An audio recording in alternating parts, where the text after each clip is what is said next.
She said, "I can't have children." The cowboy smiled. "Good, I've got enough kids for both." Wyoming, 1886. The last light of summer drifted across the wide valley, laying a golden sheen over the dust and sage. The wind carried the dry scent of horses and hay, whispering through the fences that ringed the Bennett Ranch. Out on the edge of town, people spoke softly about this place. "That's where the quiet man lives, the one with all the little ones." Not. Annabeth Coyle stood at the wooden gate, her gloved hands clasped tightly in front of her. Her dress was plain cotton, travel-worn, the color of earth after rain. She had the look of someone who had seen sorrow and refused to let it undo her. At 28, she carried herself with quiet grace and the faint, stubborn light of hope. The door opened, and Colt Bennett filled the frame. He was tall, shoulders broad from years of labor, skin weathered bronze by sun and dust. His gaze was steady, calm, but not cold. He said nothing for a moment, studying her as though measuring truth itself. Annabeth straightened her posture. "Mr. Bennett," she began softly, "I was told you have children here. I'm a teacher. I came to offer lessons, reading, writing, numbers, if you'd allow it."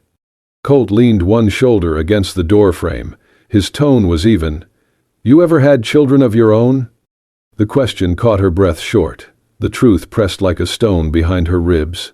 After a pause, she answered quietly, "I cannot have children, but I will raise them with the love of a mother."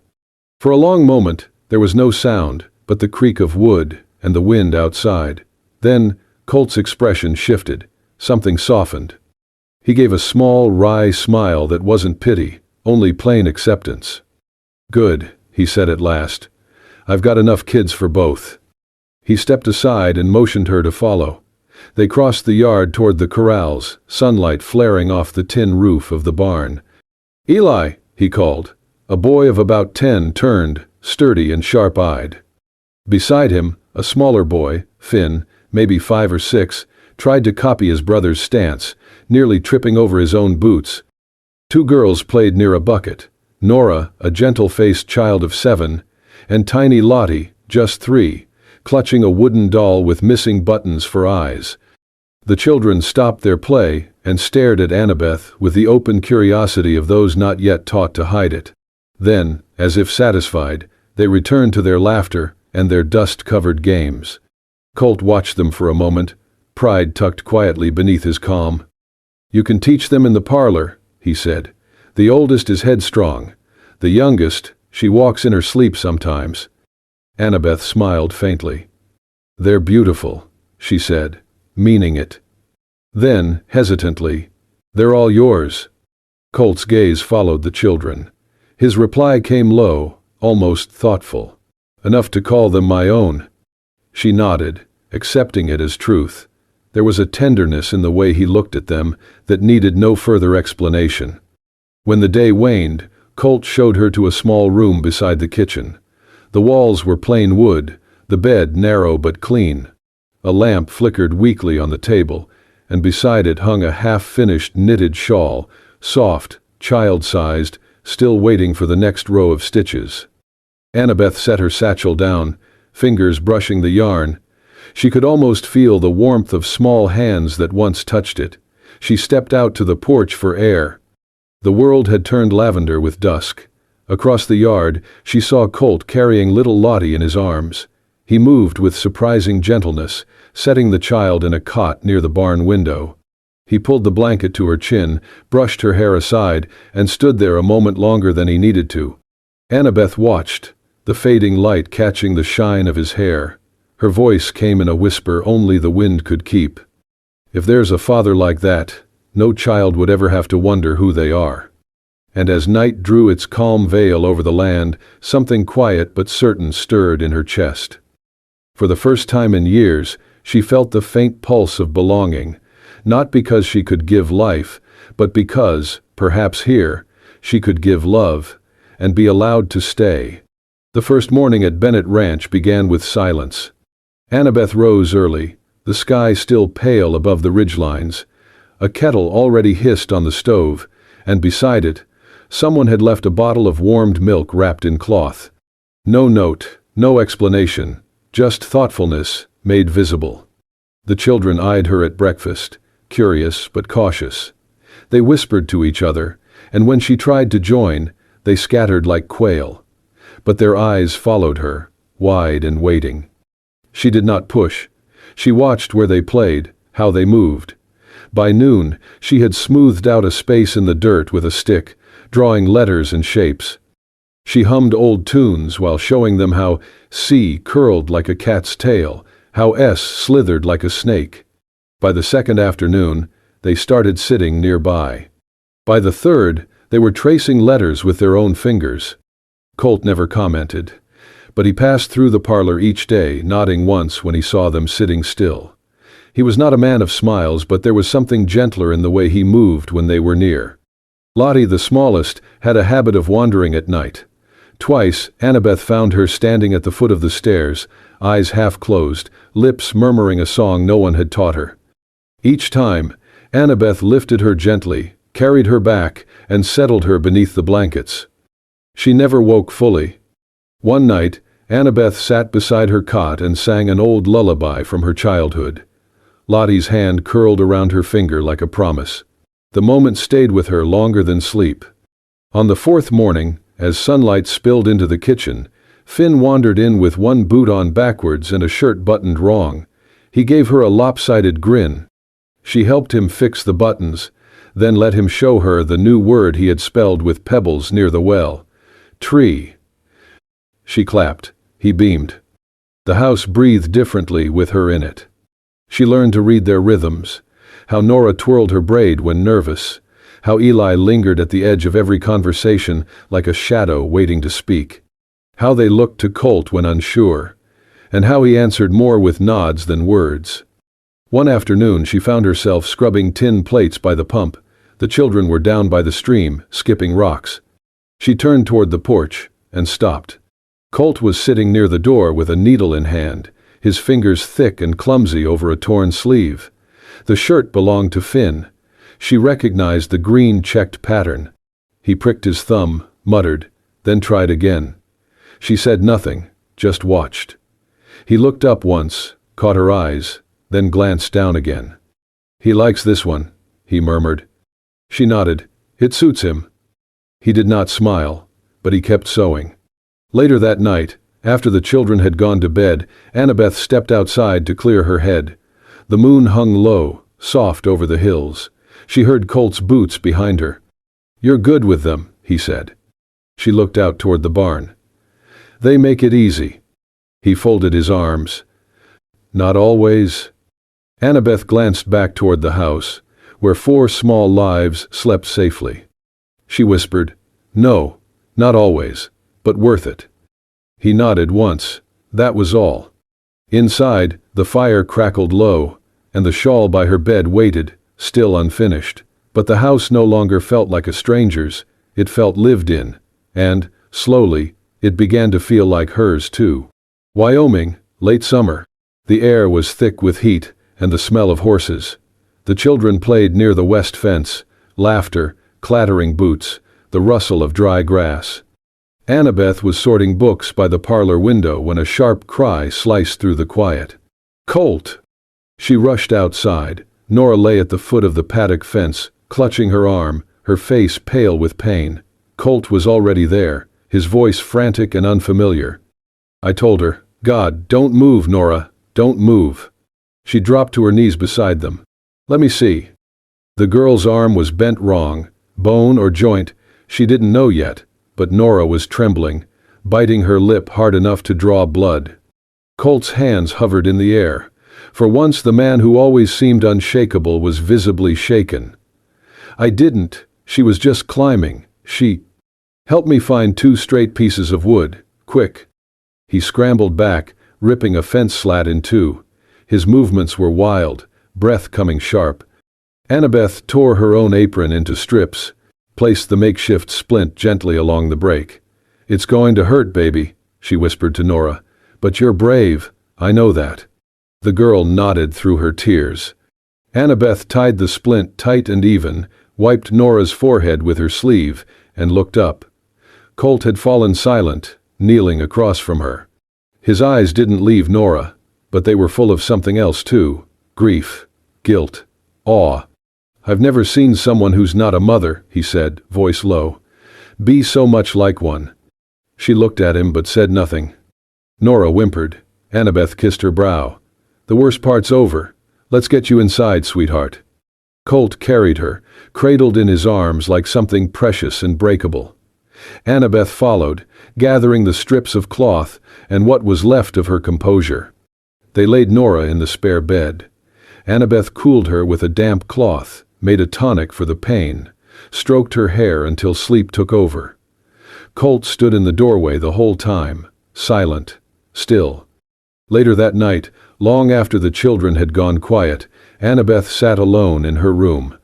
She opened a small box wrapped in linen. Inside, a child's silk ribbon, frayed at the edges, stitched with one name: Clara. She touched it with gentle fingers, but for the first time in years, no tears came. Only a smile, small, aching, and real. The weeks passed quietly, filled with letters traced in chalk, berry-stained fingers, and the rough hum of Colt's boots crossing the porch. The children had folded Annabeth into their lives as though she had always been there. She mended torn hems, patched scraped knees, braided hair, and drew letters in the dirt with a stick, while Nora read aloud and Finn sang off-key beside her. Colt gave her the kitchen without question, and when a decision was needed, whether to sell the sorrel mare or keep it another month, he looked to her first. There were still few words between them, but what remained unsaid had begun to matter just as much as what was. Then one morning, the sound of a second horse broke the rhythm of daily life. A man in a dark coat rode into the yard. His boots hit the earth with practiced authority, and he produced a folded set of papers from his saddlebag before removing his hat. His voice was clipped, formal. "Mr. Bennett, I'm here on behalf of the Territory Welfare Office." Colt stepped forward, nodding once. "You're a bit far out from the courthouse, aren't you?" "There's been a complaint," the man replied. "You've got 4 minors residing here. According to county records, none bear your name nor share your blood." Annabeth stepped onto the porch, heart pounding. The man continued, "You're not recognized as a legal guardian. There's concern this property doesn't meet the qualifications for lawful care. In 10 days' time, we're required to relocate the children to the Cheyenne orphanage." Colt's jaw clenched. He said nothing, only folded the notice slowly in his hands. Annabeth's voice broke through the silence. "There must be a mistake. These children—" The man shook his head. "Ma'am, I don't make the rules. I just carry them." When he rode off, dust trailing behind like smoke, the yard felt hollow. That night, Annabeth found Colt sitting alone on the porch, the children already tucked in. He sat unmoving, gaze fixed on the stars. She sank into the seat beside him. The quiet stretched long, then he spoke. "I'm not their father. Not by blood. Eli, I found wandering after a barn fire. Nora was left at a church doorstep. Finn, his mother, died in the epidemic last spring. Lottie's father was hanged for horse theft. She was barely 2 months old." He paused, voice roughened by something deeper than dust. "I can't make a family the way others do, but I saw 4 kids with nowhere to go and figured I could be a place to land." Annabeth reached over, laid her hand over his. "You became that, more than most men ever try." He turned to her, eyes unreadable. "They'll take them, won't they?" "No," she said simply, "not if I have anything to say about it." Inside the house, the tension crept into the children's bones. They watched the adults with wide eyes, whispering in corners. One evening, Finn looked up from his half-finished drawing and asked, "Are we going to be sent away?" Annabeth knelt beside him, brushing his hair back. "No one's sending you anywhere, sweetheart. But that man said we don't belong here." She took a breath, steady. "Sometimes the people with the loudest papers don't know a thing about families, and sometimes we have to remind them." In the nights that followed, she lay awake listening to the wind rattle the eaves. The home that had once felt so safe now felt like it sat atop a threadbare rope bridge, swaying under forces beyond their control. But even as fear curled its fingers around her ribs, she began to write, to neighbors, to the preacher, to anyone who had once sat in her clinic or shared a story on the church steps. And quietly, word began to spread. Inside the house, nothing changed. Lottie still sleepwalked, and Colt still left the kettle on the stove before dawn. But between them all was something more now, not just love, but the kind forged when everything is at risk, and still, they choose to stay. Annabeth had come to teach. But now, she fought to keep the very thing she never thought she'd find again, a place to belong. The storm rolled in like a living thing, low thunder crawling across the valley, wind tugging hard at the eaves of the house. Annabeth had lit every lantern she could find, their trembling flames casting long shadows across the walls. In the parlor, Lottie lay curled against Annabeth's chest, her skin burning, her breath shallow. She whimpered in half-sleep, one hand clutching the collar of Annabeth's dress. Colt stood in the doorway, silent as always, but there was something different in the way he held himself, rigid, bracing. His eyes never left the little girl's face. Annabeth looked up, her fevers rising, fast. He nodded once. "I can ride." Her voice cracked. "Colt, the river's near over. A freight wagon was swept clean off that bridge just last week." "I know," he said. His voice was calm, but underneath it was iron. "But I know where the doctor keeps a spare kit. If I do not bring back help tonight—" "You'll drown," she said, rising halfway, her arms still around Lottie. "Or worse. You'll get there, and the storm will cut you off from coming back." Colt moved closer. He knelt by the hearth, rested one calloused hand on Lottie's small back, the other on Annabeth's shoulder. "You can take care of all four better than I ever could," he said quietly. "But this is the part that is mine to do." Annabeth didn't speak. She couldn't. Her hand found his, squeezed it hard. The wind howled against the window pane. Then he was up, pulling on his coat, tying the oilskin tight under his chin. He grabbed the reins of the strongest gelding, threw the saddle without a word, and disappeared into the rain with only the dim glow of lantern light to see him off. Inside, time slowed to a terrible crawl. Annabeth laid Lottie back down, sponging her skin with ginger water, whispering songs into the crook of her neck. The other children hovered nearby, Eli pacing, Finn sitting motionless on the stairs, Nora biting her thumbnail until it bled. At one point Finn asked, barely audible over the rain, "Is Pa coming back?" Annabeth's heart twisted. She gathered him into her free arm, held him close. "If it's for one of you," she whispered, "he would ride through anything." Minutes passed like hours. Thunder growled low in the belly of the sky. Lottie's limbs twitched, her lips moved, calling Annabeth's name without sound. Then, hoofbeats. Faint, then louder. Not just one set, two. Annabeth rushed to the door, threw it open into the storm, and there he was, Colt, drenched and pale, mud up to his knees, water streaming from his coat. He was leading a second horse. The doctor rode behind, clinging to his saddle with one hand, his satchel in the other. Colt nearly collapsed in the doorway. Annabeth caught him by the arm. "I got him," he managed, breath ragged. "Got the kit too." She nodded, already guiding the doctor inside. By morning, Lottie's fever had broken. She lay wrapped in blankets, her lashes heavy but her color returning. The house was quiet but filled with the kind of stillness that follows calamity, the hush of relief. Colt sat slumped in the corner chair, boots still wet, coat half off, fast asleep with one hand draped across his lap. Annabeth stood in the doorway and watched him for a long moment. The door knocked just after sunrise. Two men from the county stood there, hats in hand, boots clean. One held a sealed envelope. "We've received confirmation," the man said. "Your petition's been reviewed. Community testimony came in strong. And the letter," he paused, glancing at Annabeth. "From Miss Coyle, that sealed it." He passed her the letter. "The removal order is rescinded pending final approval. The children may stay." Behind her, footsteps padded across the wooden floor. Finn had heard. "Are we staying?" he asked. Annabeth crouched to his level and smiled, tears in her eyes. "Yes, sweetheart, you're home." And somewhere behind them, Colt stirred awake, and for the first time in a long while, let himself believe it was true.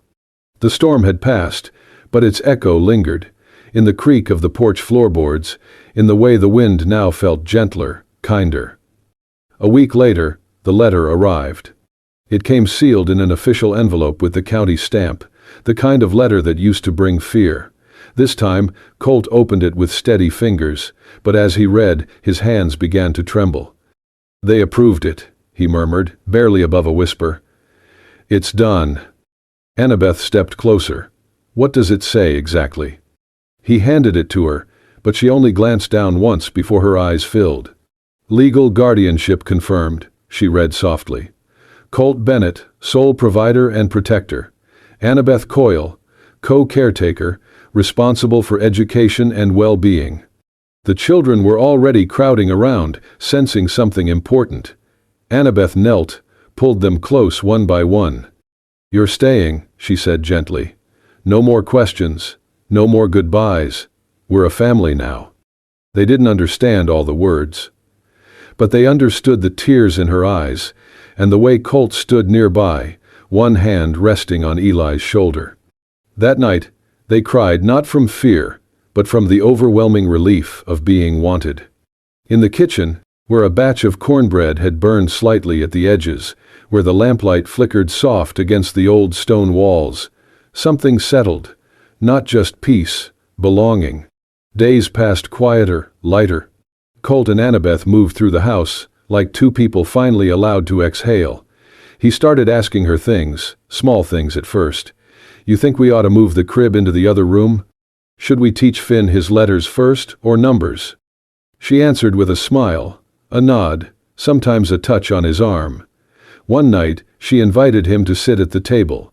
He usually ate on the porch, with his boots half off and his mind elsewhere.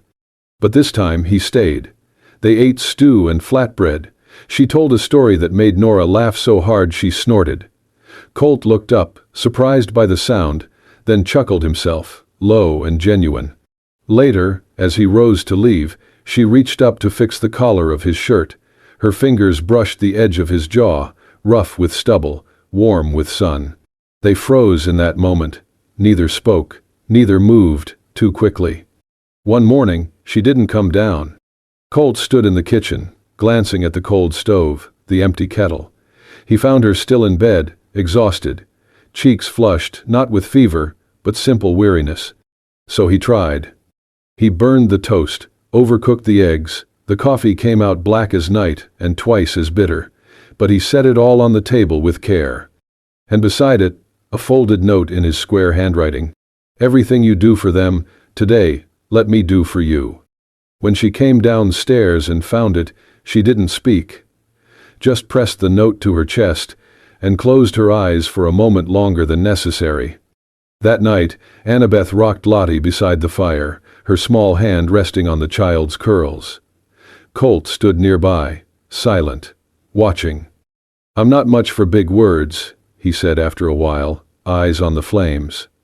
"But I was thinking, if you were to stay longer, I think this place might become something good, for all of us, for me too." She didn't answer, not with words. As she passed him, her hand found his, warm, gentle. And it stayed there a beat too long to be accidental. He looked down, she looked up, and neither said a thing. Because some things don't need to be spoken. Some love grows not in declarations, but in quiet dinners, in burned toast, in shared silence, in the simple, silent act of not letting go. Winter came early that year, hard, sharp, and unrelenting. The frost arrived before the pumpkins were gone from the porch, and within a week, the ground was iron. Snow fell in thick, steady sheets that buried the fields, drifted against the barn, and silenced the woods. Colt stood in the doorway one morning, scarf already tied tight at his neck, saddlebag slung over his shoulder. Eli was behind him, bundled in his coat, holding the reins of the horse with a grip too determined for a 10-year-old. We'll be back in 2 days, Colt said simply. Town's low too, but Olson owes me. We'll manage something. Annabeth didn't argue. She handed him a wrapped bundle of bread and jerky, her eyes on his face. Be careful. His gaze softened. Always. Then they rode off, silhouettes swallowed slowly by the white horizon. The snow didn't stop. By the end of the second day, the wind had turned sharp enough to peel bark. By the third, Annabeth's knuckles bled from chopping wood. The animals were restless. Finn asked twice where Pa was. Nora helped stir the stew with trembling hands. Annabeth didn't show fear, not in front of them. But when the lamps went out and the children were tucked beneath layers of quilts, she sat by the hearth and whispered prayers she hadn't said since her boy was taken from her. Then, just before dawn on the fourth morning, hoofbeats. She bolted upright and flung open the door. Colt stumbled in, dragging a half-frozen Eli behind him. Both were blue-lipped, soaked through, but breathing. Annabeth rushed to them, her voice low but urgent. Get inside, strip the coats. Hot water now. She wrapped them in wool, forced broth between their lips, rubbed warmth back into stiff fingers. Eli's eyes fluttered, met hers, and he managed a small, hoarse, sorry. She didn't answer, just kissed his forehead. That night, once the fire was steady and the house warm again, she crept into the kitchen for more wood. Colt was already there, standing in the half-light with a towel around his neck and steam still rising from his shoulders. His eyes met hers, and in that instant, everything broke loose inside her. You scared me, she said, voice shaking. He stepped forward, gently, like approaching a spooked colt. I'm sorry. Her breath hitched. I thought I lost you. I know. She pressed a fist to her mouth, turned away, but he reached out, hand settling on her shoulder. I've never had a place to come back to, he said, voice rough. Not really. Not until you. Annabeth turned. Her eyes were wet, but steady now. And I never thought I could be chosen, she whispered. Not after everything. Not after losing my boy. But when you look at me like that. He stepped closer. No ring, no flowers. Just a man who had given everything he had to children not born from him, and now stood before the woman who made that sacrifice feel like a life worth keeping. You can't have children, he said, but you've been a mother in every way that matters. I don't want you to teach them anymore. Her breath caught. No? I want you to raise them. With me, as their mother, and as my wife. Silence, then tears, real, full, but soft. Annabeth nodded, one trembling motion. And Colt pulled her into his arms. There were no fireworks, no crowds. Just the hush of snow outside, and the steady beat of two hearts finding home. For the first time, she cried not from loss, but from love. Spring came like a quiet apology. After months of snow and hardship, the land softened. Buds swelled on branches, wildflowers nodded along the fence line, and the fields turned the shade of new hope. The Bennett Ranch, once a quiet place of rumor and whisper, now buzzed with life. Under the old oak tree behind the house, where the children had spent summer afternoons in dust and laughter, white chairs were set in rows. A table held 2 tin cups filled with lilac, a loaf of bread, and a pair of copper wedding bands shaped by the town's blacksmith. Annabeth stood at the edge of the clearing, her dress cream white, simple, hem grazing the grass. Her hair was pinned back, but a few loose strands caught the breeze. Nora tucked a wildflower into her sash, while Lottie, in a crown of daisies, held tight to her hand. Eli and Finn flanked her, solemn-faced, each holding one of her hands as they walked her down the makeshift aisle. At the front stood Colt. He wore a vest that had clearly been pressed and repurposed for the day. His hair was combed, boots shined, and yet nothing could outshine the light in his eyes. The crowd was small, neighbors, the preacher, folks from town who had once vouched for this odd little family. Some brought pies. Others brought tears. When the time came for vows, Colt took Annabeth's hands. I can't promise you riches, he said, voice low but sure. But I promise you this, every morning you wake, you'll know you're needed here. Wanted. Loved. Annabeth didn't speak for a long moment. Her lips trembled, but her smile held steady, and that was answer enough. In the weeks that followed, the ranch changed, not because of what was added, but because of what was shared. Annabeth began teaching local children beneath the oak tree, chalkboard propped between two barrels. Mothers from town brought their sons and daughters, leaving baskets of eggs or soap in thanks. Colt repaired saddles for neighbors, traded horses for seed, and welcomed every lost dog and runaway goat that wandered their way. The children, no longer just children, but sons and daughters, grew under the kind of love that didn't shout, only stayed. One golden afternoon, Annabeth sat on the porch, book in hand. Lottie napped nearby with a doll curled to her chest. Finn and Nora rolled marbles across the wooden boards. In the distance, Eli was helping Colt mend a broken bridle, fingers dark with oil, voices quiet and easy. Annabeth watched them all and whispered to herself, "I used to think my life had ended. Turns out, it was just waiting to begin again. With him." Colt glanced up, not having heard her words but sensing her gaze. Without looking away from the leather strap in his hands, he murmured, "You're not just their mother, Annabeth. You're the mother of this whole home." She blinked back the sudden rush of tears and said nothing, because sometimes love didn't need declaring anymore. It just needed living. The wind swept gently across the hills. Laughter echoed in the yard. Someone whooped, a chicken squawked, a kite lifted into the sky. Family was never about blood. It was about who showed up, who stayed, who held your hand in storms and rode out into them if needed. And on that porch, with spring thick in the air, and love settled deep in the bones of a once broken woman and a quiet man with too many children and more heart than most, they lived and loved forever. "Thank you for riding with us through the heartfelt journey of," she said, "I can't have children." The cowboy smiled. "Good, I've got enough kids for both." If this story touched your heart, if you believe that love doesn't require blood to make a family, only the courage to care and the will to stay, then don't forget to hit that hype button, subscribe to the Wild West Love Stories channel, and share this video with someone who needs a little reminder that home is built with love, not walls. We've got more tender, powerful cowboy romances coming your way. True stories of grit, healing, and second chances under wide open skies.